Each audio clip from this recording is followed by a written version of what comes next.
Welcome, everyone, and thank you for joining us today for our special event, The Future of Email Newsletters. Before I get into our session today, I just want to introduce everyone. So my name is Pierce Eugene Walla, and I'm the co-founder and CEO of NAC. I'll also be your host for today. I would like to give a little bit of background on why we teamed up with Ann Handley and our two NAC customers, Karen from Triumph Motorcycles and Vish from Databricks, to cover this important topic. But before I do, as a special bonus for today, we have worked with Ann and arranged for 50 copies of her newest book, Everybody Writes, that are signed as well. And some of them even have special messages in them, like this one.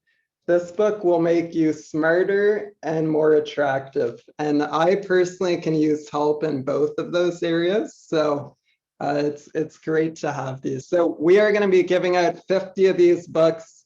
We're randomly selecting them after the event.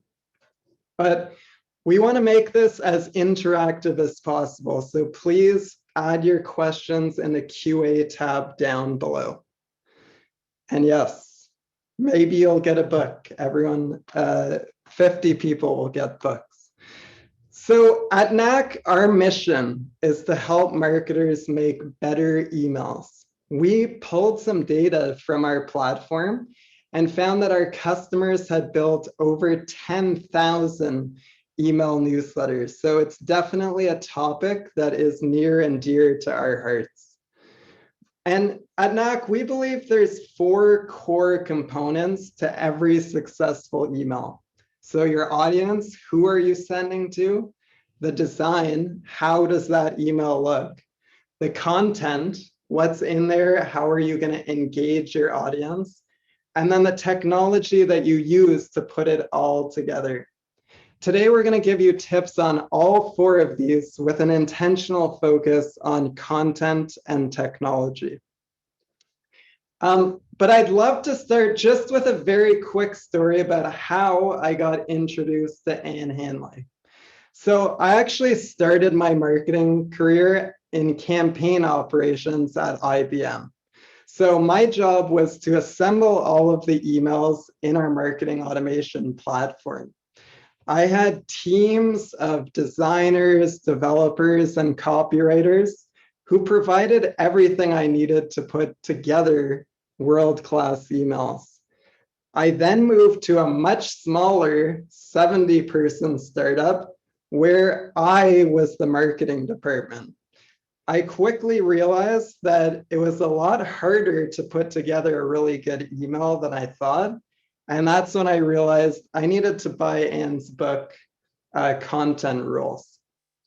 And I am very glad that I did, because it really shaped the way as a marketer that I look at and create content.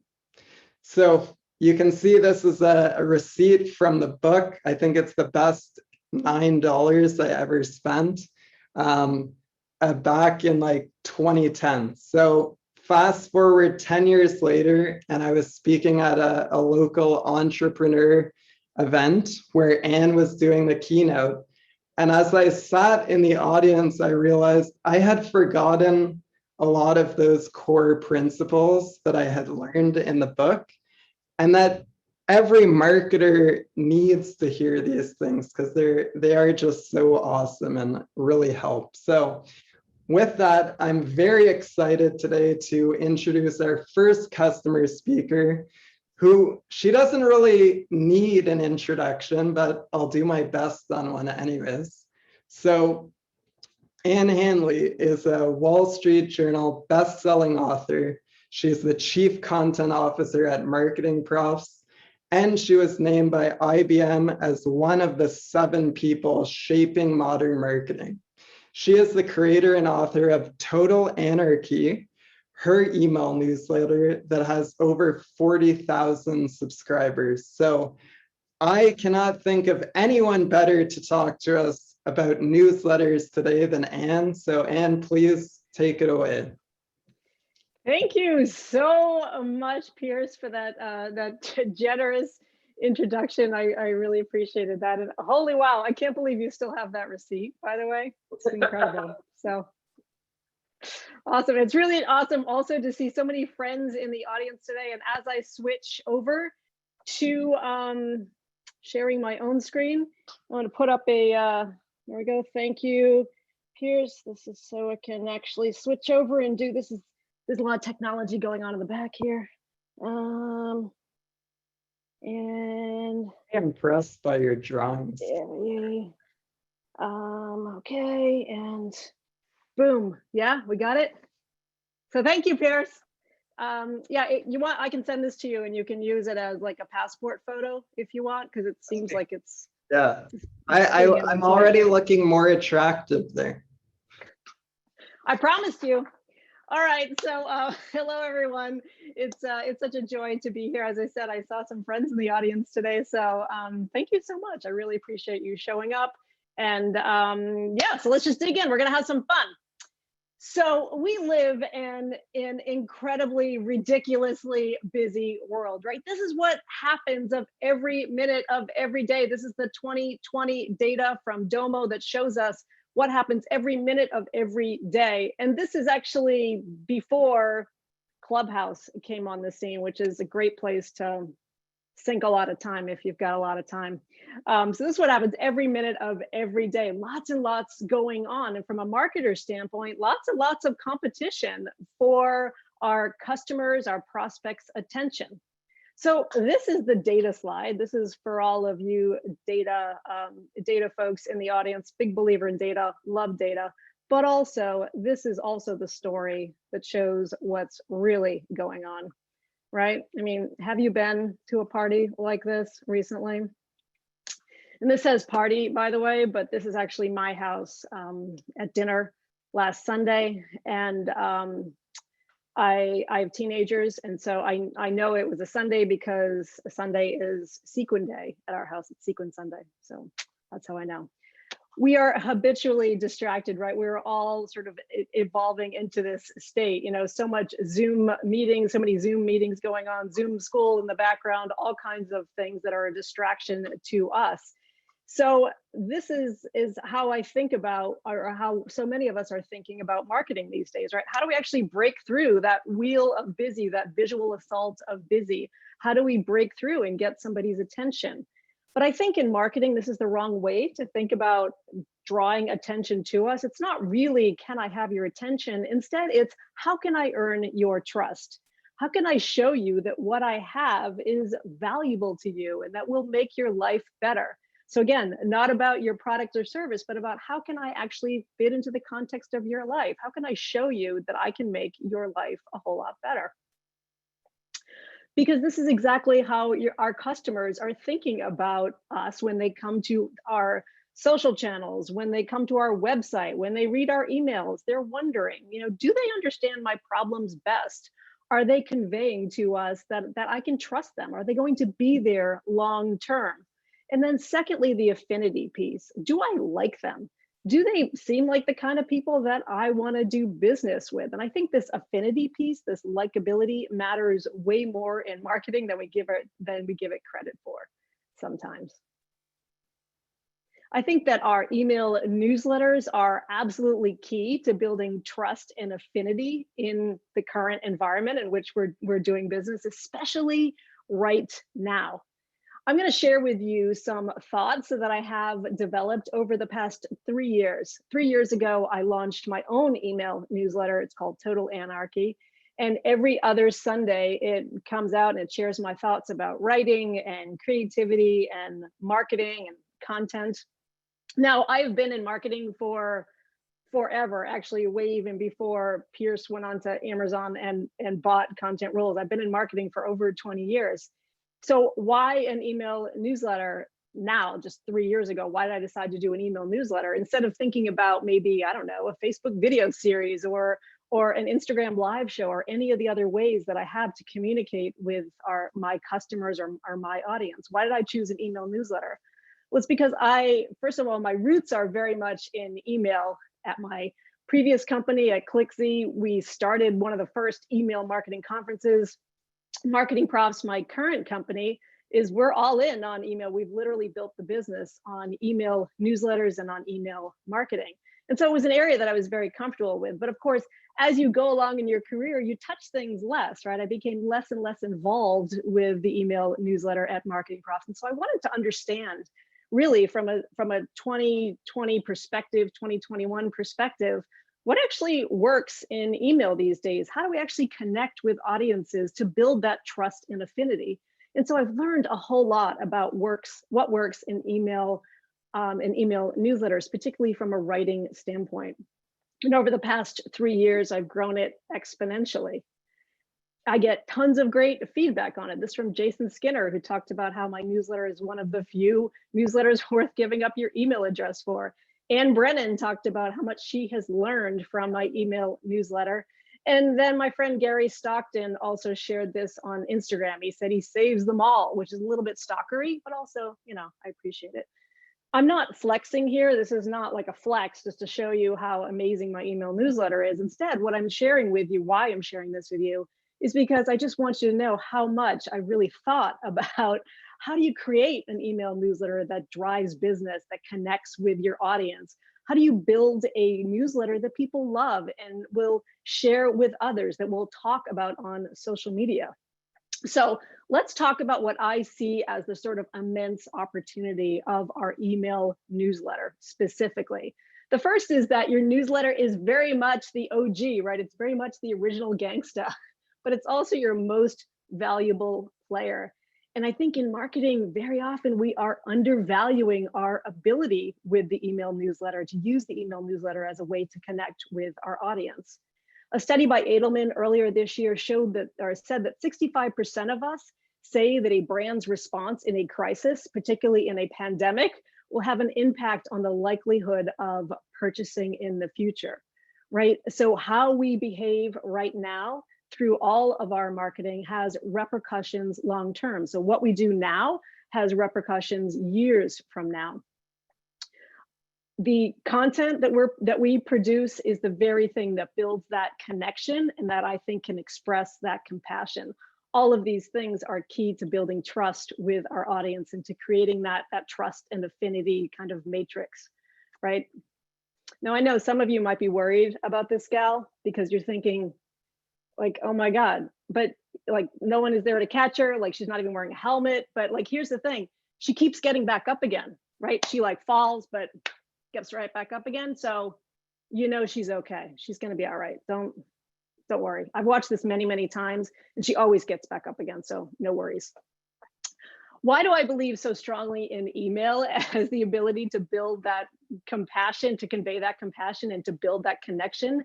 It's because email, in my mind, is the only place where people and not algorithms are truly in control. Now, I know some of you are going to say, yeah, I know, but like Gmail, for example, it'll put things in the promotions tab. Yeah, I know that. But ultimately, email, you have much more control in email than you do in fighting the algorithm on Facebook or on Instagram or on LinkedIn. You have a whole lot more control in terms of getting your customers and your prospects involved with you and getting them to raise their hands and say, yes, I want to hear from you. The social platforms, in fact, have recognized this. And email, you might have noticed, is sort of undergoing a bit of a renaissance in the past several months and over the past year or so, I guess I would say. Twitter announced earlier this year that they are acquiring a newsletter platform called Review, at which point Facebook was like, well, hold on, we're going to build our own. We're going to build our own newsletter platform because Twitter is not going to best us on this one. So we're going to do this too. And then LinkedIn was like, whoa, hold up. Like we have that ability already. You can actually create a newsletter on LinkedIn and mail it out to your connections there. And so the question in my mind is, why are all these social platforms suddenly all in on email? Like it's kind of come full circle, hasn't it? Initially, social media was the golden way to connect with prospects and with customers. And now the social platforms are looking at email. It's sort of an interesting twist on what's going on. And why is that? It's because they see the opportunity that I see and that probably all of you see here, which is why you're here. NAC's own email marketing benchmark report that they released shows a sort of similar trend, right? More and more companies are sending email throughout the past year. Look at that deliverability rate. Deliverability rate is increasing. That's awesome. Open rate also increasing, but click to open rates kind of not so awesome, right? Decreased a little bit, falling a little bit. So I think NAC's conclusion on this is one that I absolutely subscribe to, and I actually believe in as well. They say that teams have two choices. You can either become more creative and engaging, or expect to have less engagement. So in other words, the key is to improve your content and to empower your marketers to get creative, right? So that's what we're going to talk about today. So many of us are not embracing this opportunity, right? We're sort of mailing and we're mailing because we have an email newsletter that goes out once a week because we have this communication that we're used to producing. But I think the key is to actually think about this in a slightly different way and really embrace this opportunity that we have. So many of us in marketing, when we think about the email newsletter, we focus on the first part of that word. We focus on the news. We think about an email newsletter as a distribution strategy for the rest of our content. We focus on what we want to say, what we want to tell our audience. So we focus on the news piece of letter. I actually think that this is the wrong way to think about your email newsletter. It's not about the news, it's about the letter. It's about the ability that you have, that I have, to connect directly with one person in one inbox at one time. Now, this seems elemental almost, but I think so many of us in marketing have forgotten this over the past 2 decades or so, since we've been using email marketing and email newsletters as a way to communicate with our customers. Cleveland Clinic publishes an email newsletter. It's an excellent health and wellness email newsletter called Health Essentials. It's a fantastic way that Cleveland Clinic, a global healthcare organization, is connecting with their customers. But throughout this pandemic, they started to rethink their own email newsletter strategy. And so they published this, a second email newsletter that comes directly from the Cleveland Clinic CEO and president, a guy by the name of Tomislav, and I cannot pronounce his last name. So Tomislav, I cannot pronounce his last name, writes an email newsletter to the global audience of the Cleveland Clinic. And I want to call out a few things about this, why I think it's such a fantastic example. Look at the way that this is written, right? Lots of I's. He's speaking from the I, because we're all in this together is the sort of underscore here in Tomislav's email newsletter. He also says lots of we. It's very affiliative. Remember, he's building trust and affinity. So he's encompassing his audience in his communication. And he's also speaking directly to one person at one time, a single you, right? Not a global audience, even though this goes out to tens of thousands of people in their global audience. Now, you might be thinking, well, I'm not a healthcare organization. That's not the point. The point is how Tomislav, can't pronounce his last name, writes this email newsletter. It's very much peer-to-peer versus brand to target. And in marketing, very often we are communicating brand to target, right? We're a little more stiff. But I think if there's one thing that this pandemic has shown us, and if there's one way that I think social media has affected how we're communicating in an email newsletter, it's that we need to communicate peer-to-peer, right? It's one-to-one. We are in this with you, right? We are together. I think that trust and affinity, building that trust and affinity with your audience, is grounded in what I call pathological empathy for your audience, right? How do you actually build this connection? It's when you have pathological empathy. And by that, it's not just getting a sense of who people are from a geographic standpoint or a demographic standpoint, but really understanding from a psychographic standpoint. Who are these people? What motivates them? What are their fears, hopes, dreams? And then how can we help them? How do we actually start to create that trust and affinity? What do they need from us? Toast is a Boston-based technology company. They sell point of sale and restaurant solutions to restaurants all over the US. Now, when the pandemic hit and the And restaurants were among the most hardest hit of businesses, had to shut down almost across the board in March of last year. Toast sort of mobilized for their own community, and they really rethought how they thought about their email newsletter. And so when things started to open up again last May, some restaurants in, throughout the US started to offer outdoor dining for the first time. They started to allow people back into their establishments on a very limited basis. And so Toast thought about, how can we actually project this sort of pathological empathy to our own audience? So there's a few things I want to call out here about the email newsletter and why I think it's so fantastic. First, it's that subject line, which I'm calling out right there: dust yourself off. We've got an industry to rebuild, right? Very affiliative, not you're in this, like not you alone, but we are here to help you. We've got an industry to rebuild. And then the second thing I want to call out is look at the name in the from line. Tyler, who's an actual person who works in marketing at Toast. It comes from him.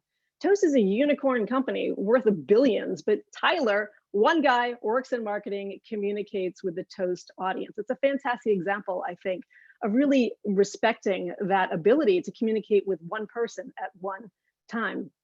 And then the pathological empathy throughout this issue is just so fantastic. They talk about how it's safety and social distancing rule, but it's not just about making sure that you are revisiting your cleaning protocol. The whole newsletter really embraces this notion that, hey, we've got your back here. We're here to help you figure out how to do this, to walk through this anxiety, because you're worried about not only your visitors getting sick, your diners getting sick, but also your people who work in your restaurants. And so, such a great example of truly stepping inside the mindset of the person who is opening that email on the other end of their send. So the second thing I want to talk about today is a reason and a tell. A reason, why are you sending this email newsletter? And then the tell, does it have a kind of tell, like a poker tell? Does it only come from you? So I was driving down the road and I saw this by the side of the road. You all know the hut, Pizza Hut. Underneath it, it said, we know it has pizza because it's in the name. This is an example of what I see all the time, not only in email newsletters, but in marketing generally. It's an example of corporate-centric messaging, right? Of really thinking about things from your own point of view and not from your customer's point of view.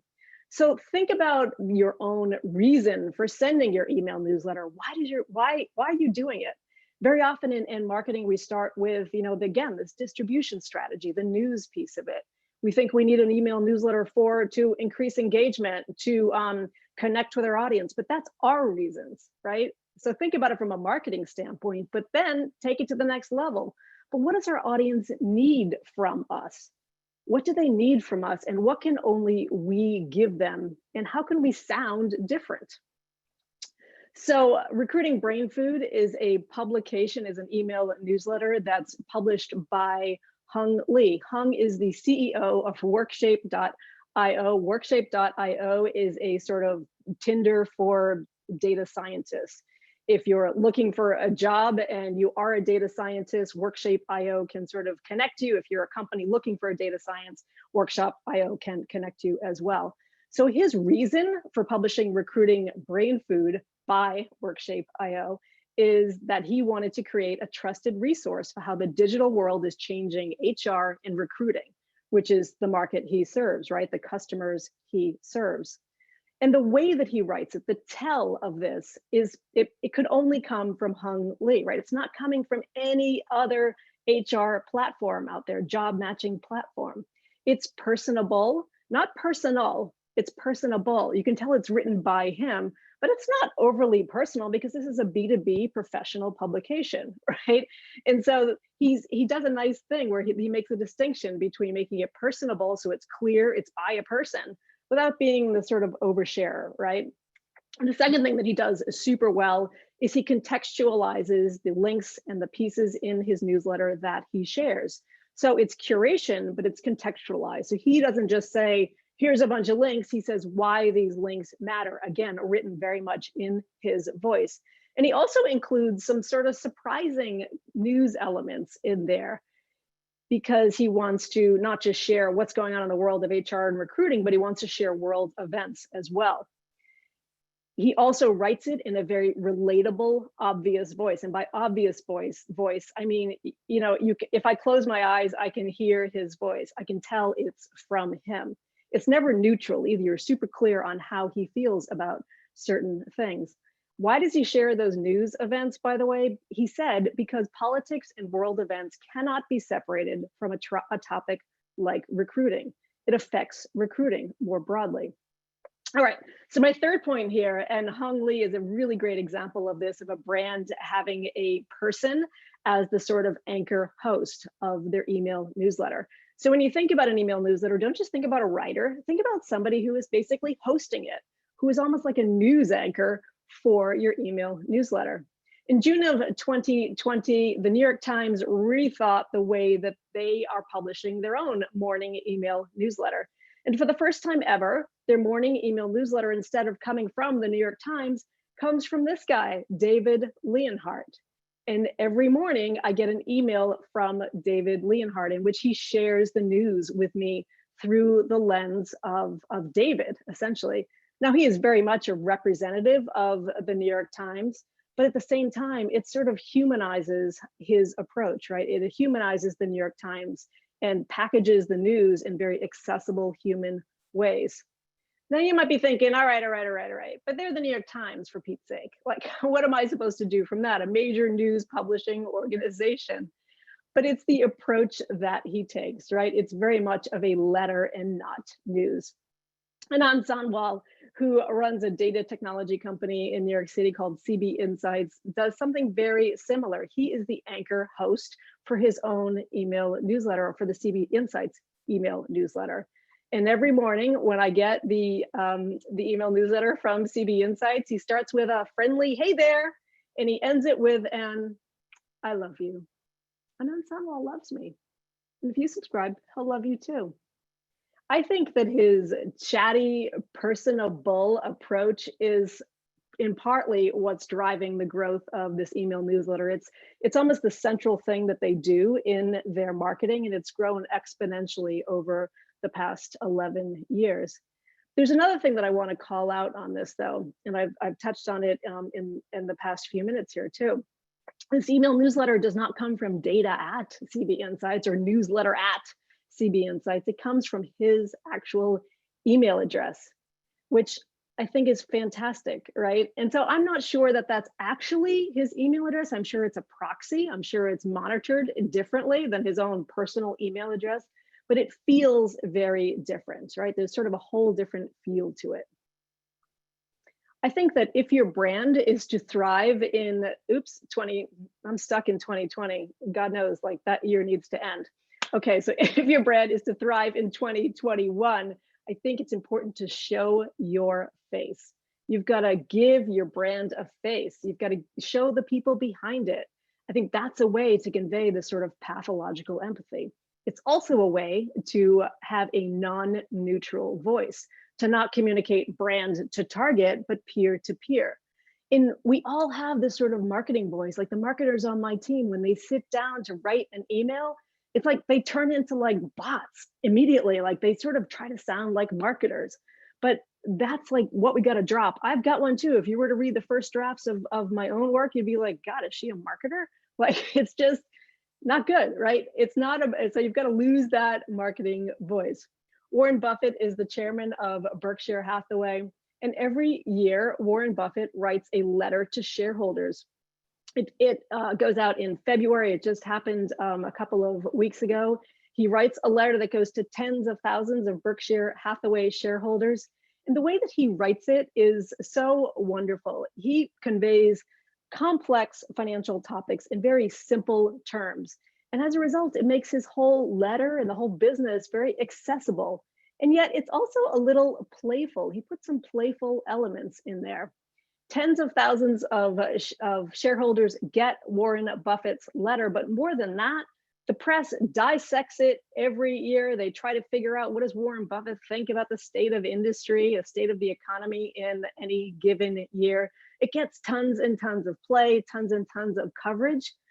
But the thing is, when Warren Buffett sits down to write that letter to all of his shareholders and to all of the news outlets who eventually pick it up, he's not thinking about all of those people. Instead, he's thinking about this gal. This is Warren's sister, Doris. And when he sits down to write that letter to shareholders, he thinks about Doris. Why Doris? He said, because she's smart and she reads a lot. He says, I try to say on paper what I'd tell her about the business if we sat down for an afternoon. So think about your own email newsletter. Think about your own writing. I think that writing to Doris is an email superpower. If you can think about that one person you're trying to help, if you're Toast, that one restaurant you're trying to help, if you're CB Insights, that one data technologist that you're trying to help, right? Think about that one person you're trying to affect. And I think it changes the way you communicate. When you write to Doris, it changes the way you communicate. I would challenge all of you to think about like what I call the U test, right? So rather than having a dear valued customers or a dear target audience, although you would never say that, but you know what I mean. Try to put as many U's into your email newsletter as possible, right? If you count the U's in your email newsletter, if you run out of fingers, you're doing great.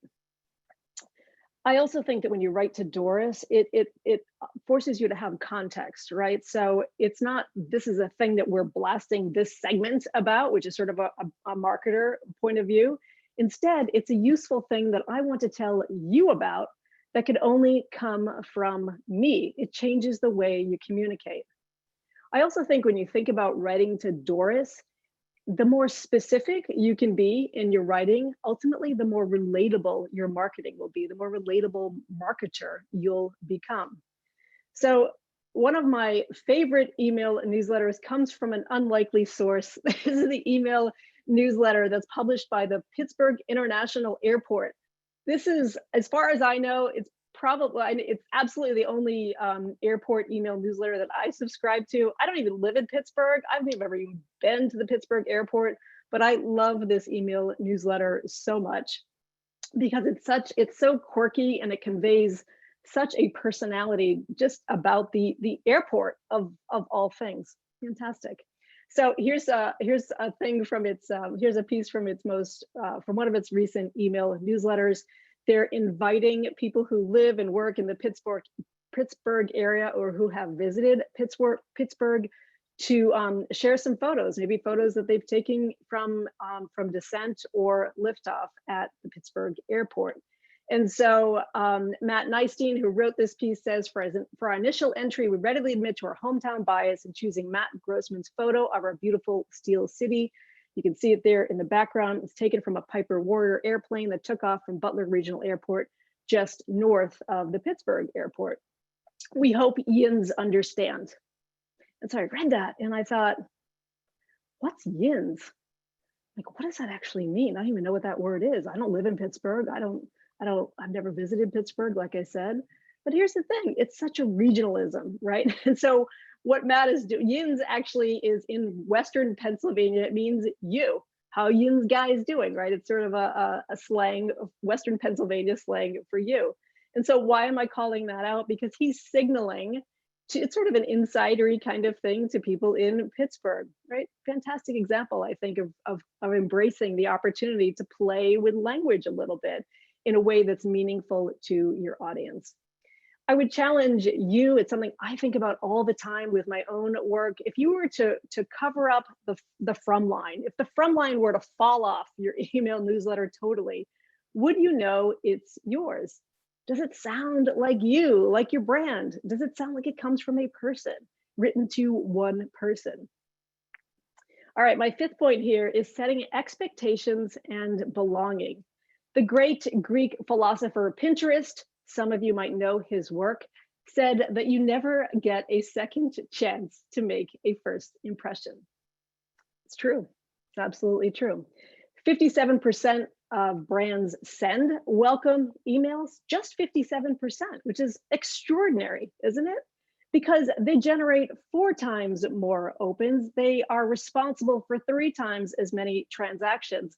This is such a critical moment, isn't it? Like somebody has just raised their hand and said, yes, I want to hear from you. What do you have to offer me? And yet less than 60% of us are actually saying, hey, we're happy you're here. It doesn't have to be complicated, but you need to signal somehow that that you're excited that they've joined you. And it's an opportunity to signal expectations, to set expectations, and to signal belonging. So I think there's a couple of different ways to make that first impression. I don't want to go too deep into it here, but you can just send a simple like, hey, welcome to the party. There's a million different ways you can do it, just a one-touch orientation. Say hello, thank you, here's what you can expect. It can also be a multi-touch welcome series. We do this at Marketing Profs. We send a series of 3 welcome emails that come from me that say like, hey, here's what you can expect. Here's some resources you can access. Here's all the things going on at Marketing Profs. Or you can also just keep it super simple. And in that first email newsletter, make sure you're including a link to external housekeeping notes. My friend Joe Waters, who runs a corporate giving newsletter called Selfish Giving, does it this way, super clean, super easy. It's just a link on his own website that he includes in every single email newsletter. And it says, hey, are you new here? Here's how to get the most out of the experience. I think the key is to keep that first welcome email short, keep it super short, 100 to 200 words max, and sell the experience, not the product, right? And what I mean by that is, this is not the time, even though your prospects, your customers are like sort of like at an 11 out of 10 in terms of how excited they are to hear from you, right? They're never going to get any more excited than that.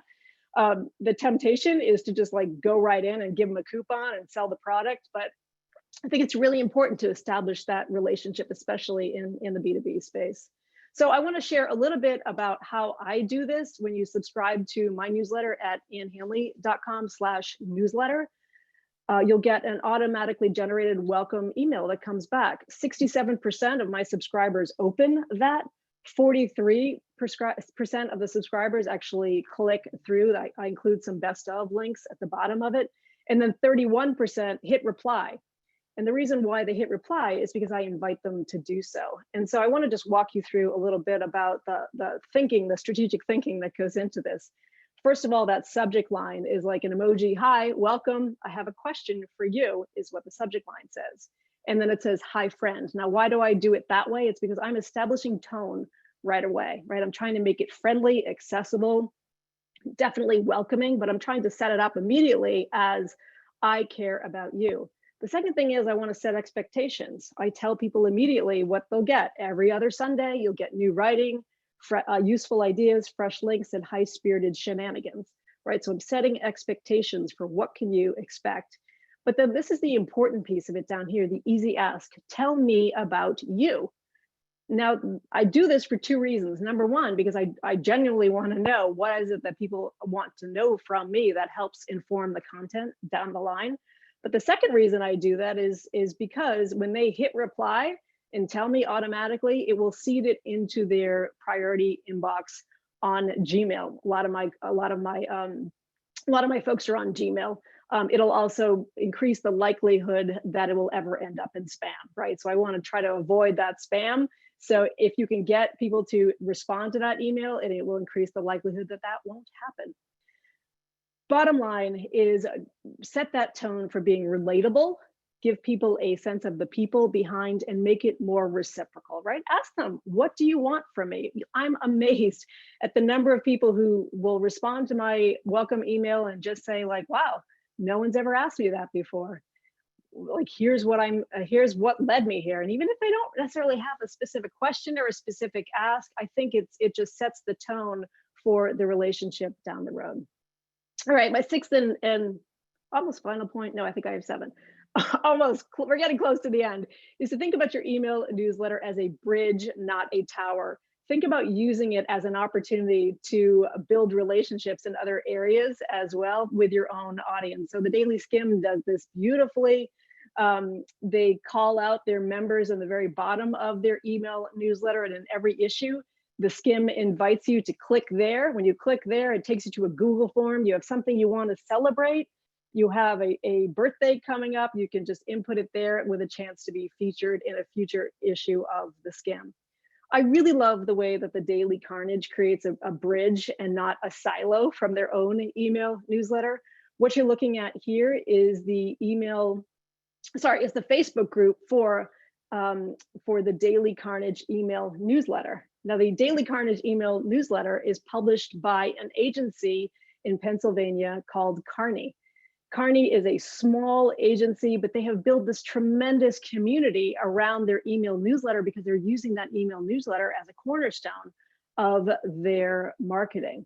And so the Facebook page is not called Carney, right? It's called the Daily Carnage, and they use it beautifully.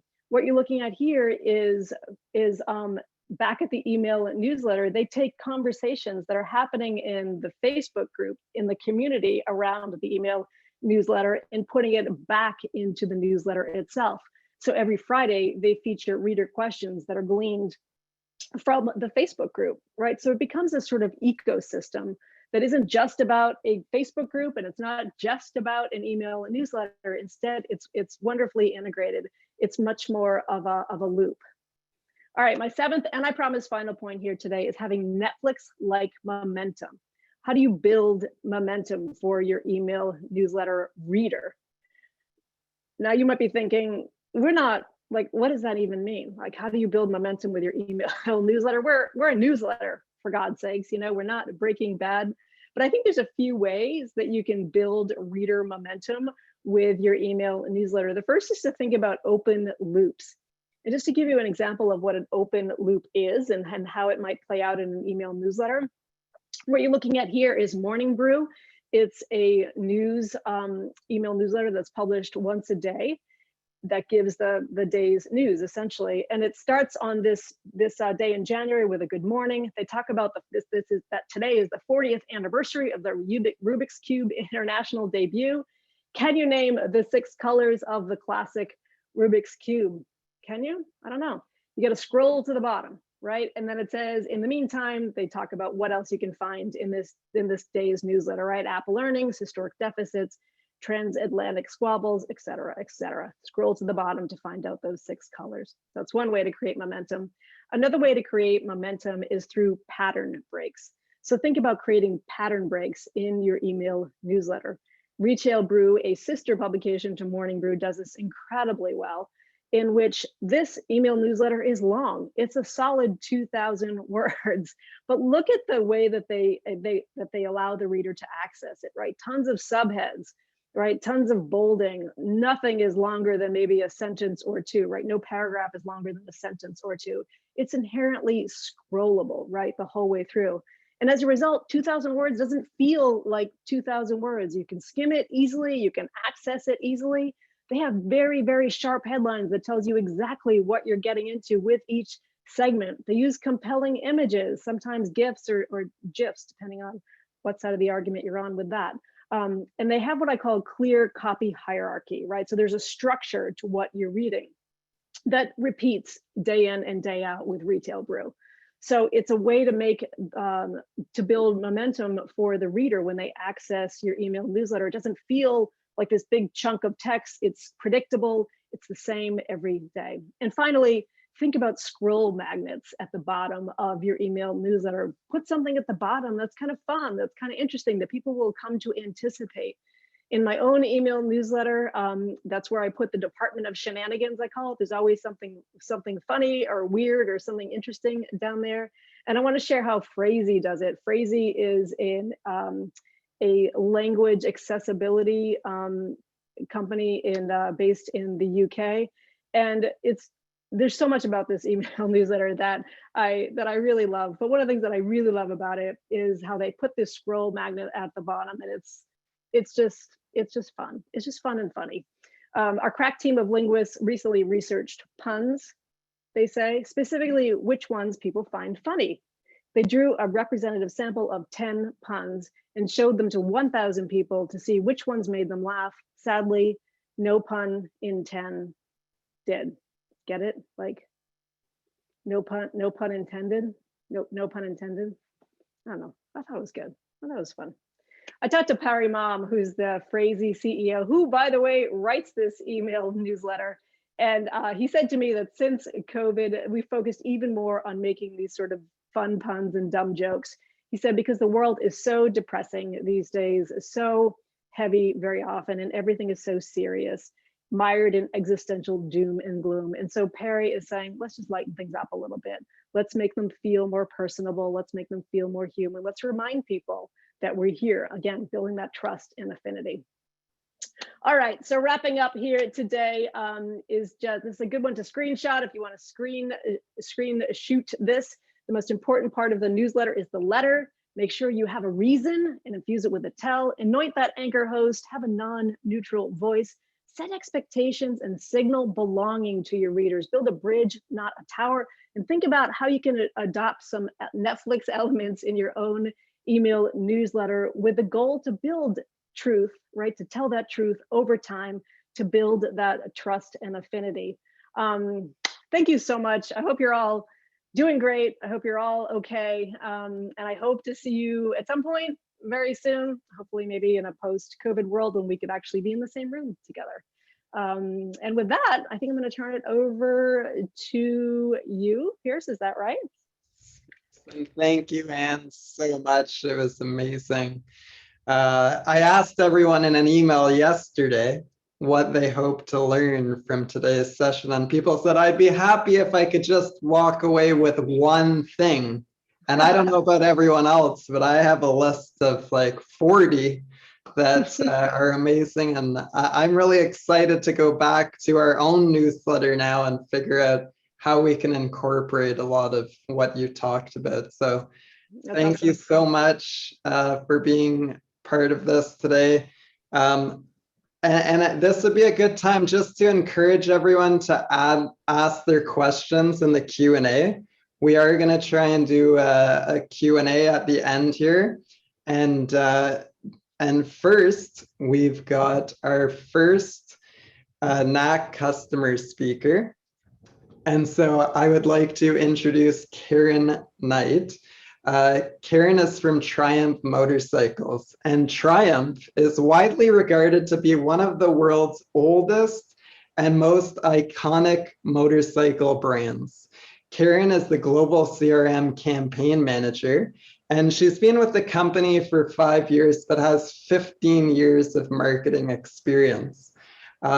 She sounds like a lot like me when I was at my company and I was doing almost everything. She does content, design, copywriting, creation, and deployment for all email marketing communications for Triumph at a global scale.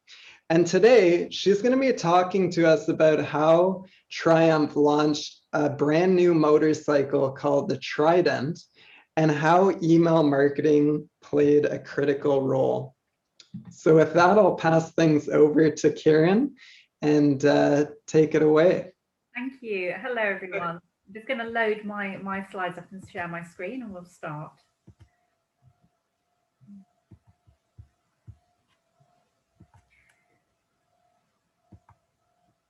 So yes, I'm from Triumph Motorcycles, and our Triumph, for those that don't know, are a premium motorcycle brand that's well established within the big engine category of this market.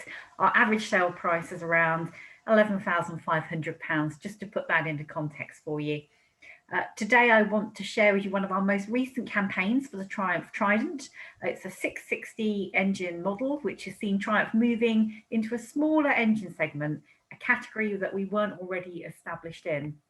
Because of this, it's meant looking at the best ways to engage with a slightly different audience, the focus being on reaching a younger demographic, first bike purchasers, positioning the new model as something new and different from the usual Triumph range, and highlighting things in our emails that are really going to engage and resonate with that audience, and are going to be important to them. So the model specifications, and significantly the lower entry price, as the Trident starts at just £7,195, which is over £4,000 less than what Triumph is primarily known for as a premium brand and the bigger engine bikes. So to get that across without necessarily just slapping a price tag on it, and keeping it, in line with the brand and the company and the premium look and feel, but still getting across those key messages.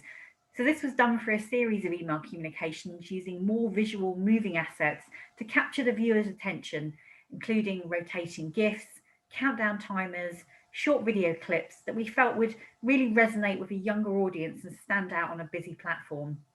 We used bold, concise headlines, clean and simple email designs, and keeping the copy short and a clear, concise message there for ease of reading, and primarily driving the user through to click through to learn more about the products, especially if majority moving on or viewing on a mobile device. So I've got a few examples of some of the assets that we've done here. So for the tease and the run up to that, it was very much about giving the countdown, building anticipation, and just giving, you know, just a sneak preview of what that bike might look like, as it's something a little bit different from Triumph. For the second one, this was our launch reveal email. So this very much focused, again, we've got moving imagery at the top to really capture that audience attention, but again, focusing on the specification and personalization of the model as well, what you can do with it, make it yours, make it your own with genuine accessories.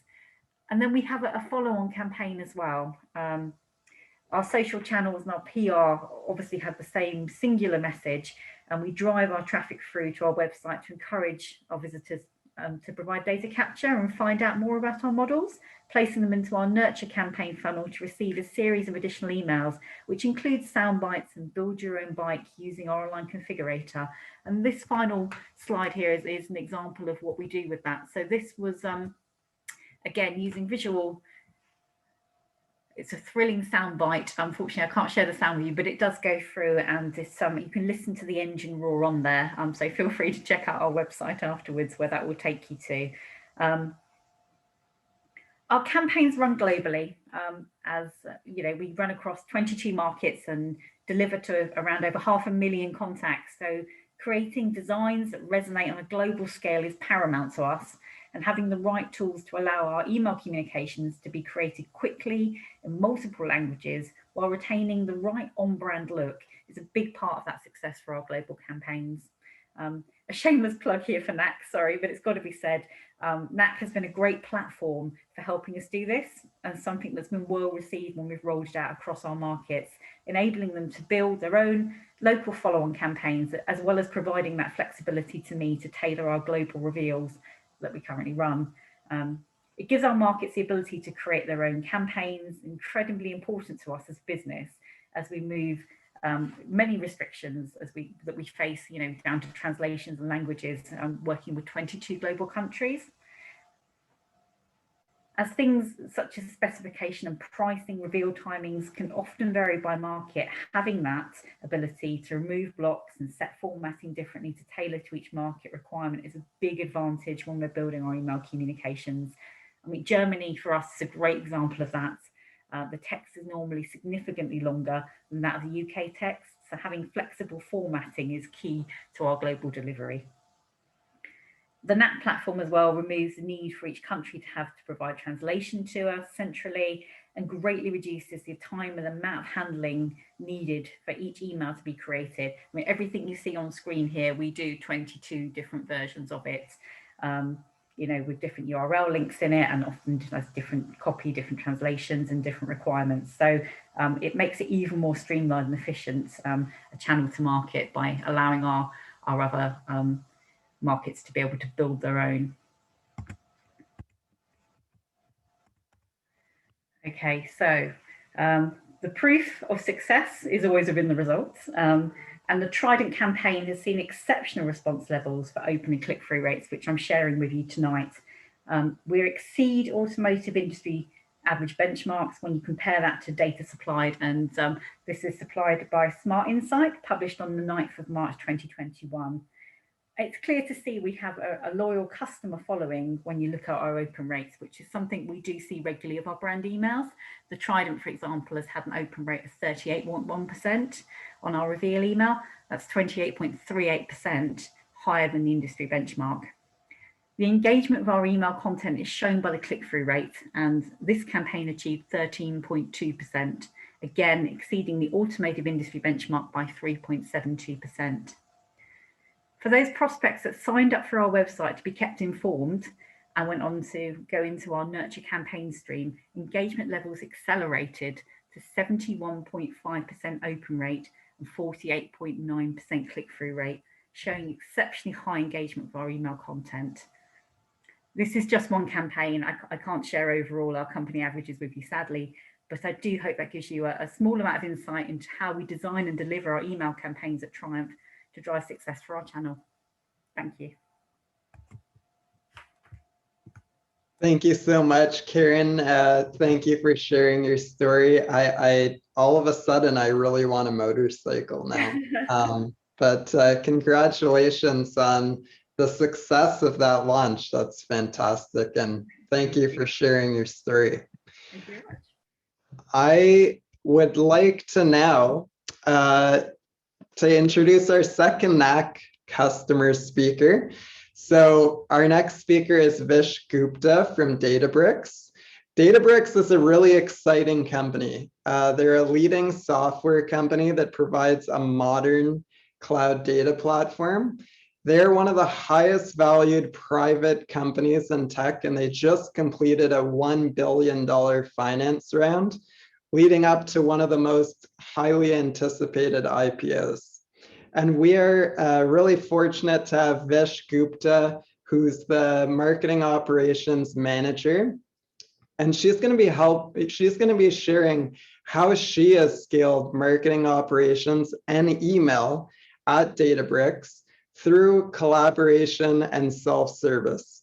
She will be walking us through her approach and how this can be really replicated at any marketing department. So Vish, over to you. Thanks, Pierce, for that introduction.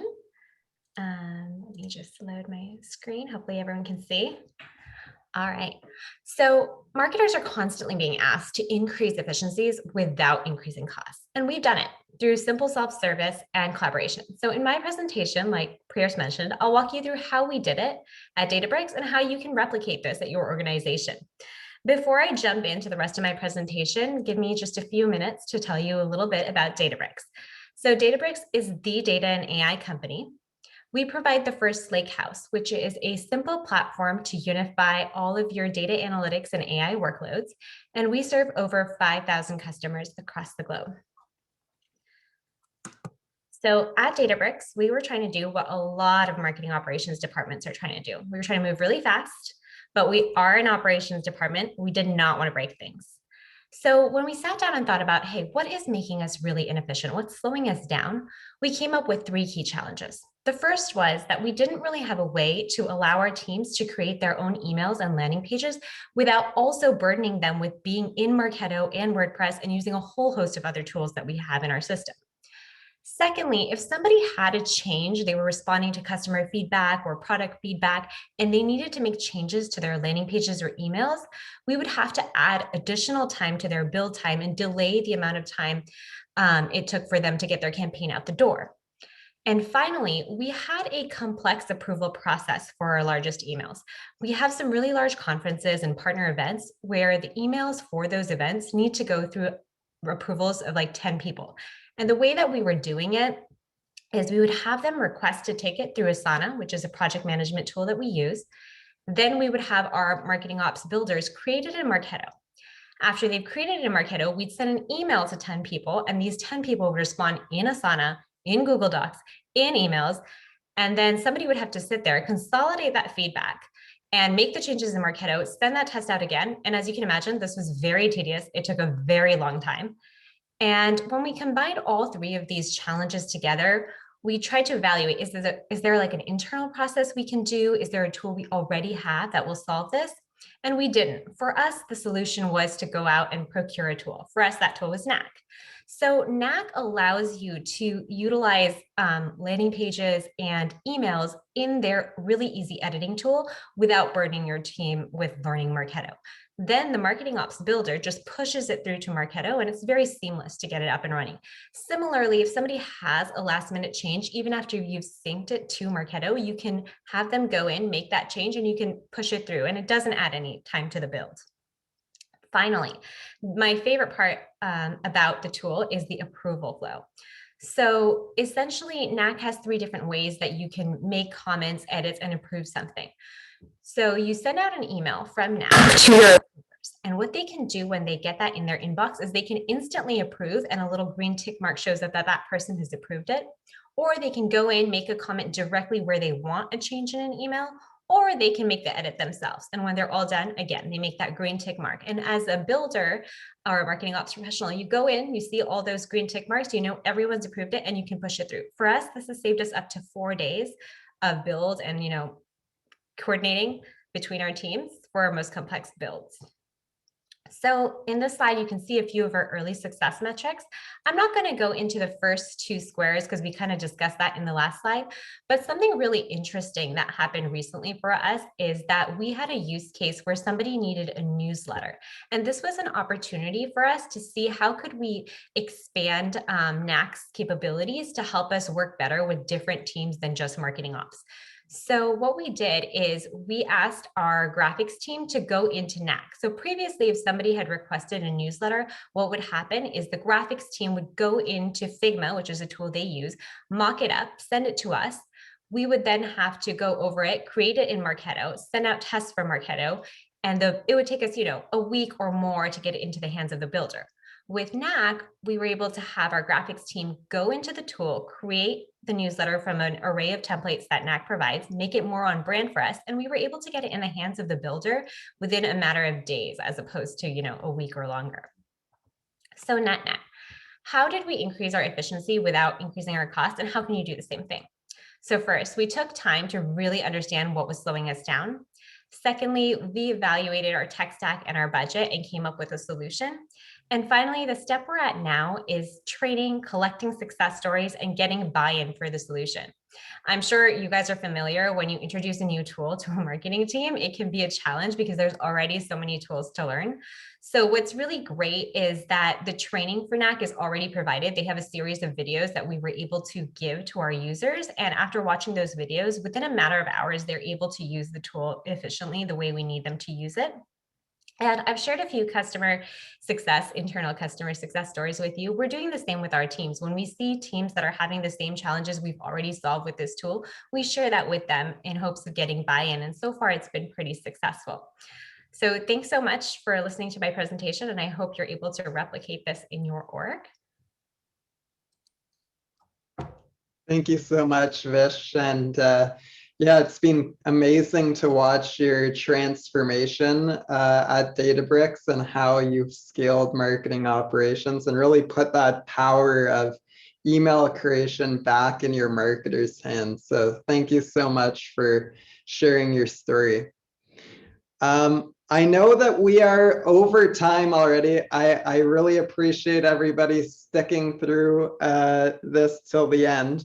We do have a ton of questions. I think we'll maybe answer 2 or 3 of them. I understand if some of you have to run for another meeting, but I'm actually going to have Anne on my podcast on Friday called Unsubscribed, and I will definitely be taking some of these Q&A questions and asking them to Anne then. So if your question didn't get answered today, you can find the Unsubscribed podcast on any of your favorite podcast players, and we'll get Anne's episode up soon. Some really great questions came in. One in particular really stood out to me. And this one was, how would you encourage a CEO who wants to keep things overly professional and is not on board to make the voice of the email a bit more casual or engaging, like Warren Buffett does so well? Any thoughts on that? Yeah, I mean, I have a perspective on that. I mean, I think when some of the examples I showed today are definitely more on the, more on the fun side of things, right? That I love you sign off from Anand Sanwal, for example. I'm not advocating that you need to go that far, but I think just doing some simple things like using you much more so in your email newsletter. Talking about or bringing the reader more into your email newsletter just overall. So count those number of views, make sure you're actually speaking directly to people and it's from a person. I think just implementing those simple changes can make something feel a whole lot more accessible. Yeah, I don't think you need to go crazy here, but I think like a good example of that is the Cleveland Clinic's email newsletter from Tomislav, right? Their CEO. He's the CEO of this this global healthcare company. Despite the name, they're not just in Cleveland, they're all over the US, they're also international.